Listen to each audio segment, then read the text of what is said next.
ऋषिकेश लाड जे आहे ते सध्या या ठिकाणी आघाडीवर असल्याचं पाहायला मिळते। इकडे मोहोळमध्ये आष्टी पंचायत समिती गणातून अमित व्यवहारे जे आहेत ते आघाडीवर आहेत। धाराशिवमध्ये ढोकी जिल्हा परिषदेतून ठाकरेंचे तीर्थराज घाटगे हे देखील आघाडीवर आहेत।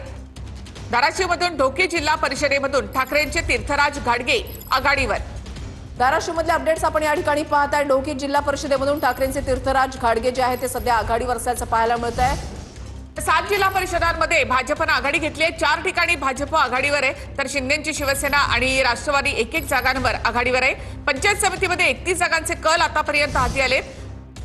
एक कल या ठिकाणी आपण पाहतोय। सोलापुरातील सांगोला तालुक्यात शिंदेच्या शिवसेनेनं खातं उघडलं आहे।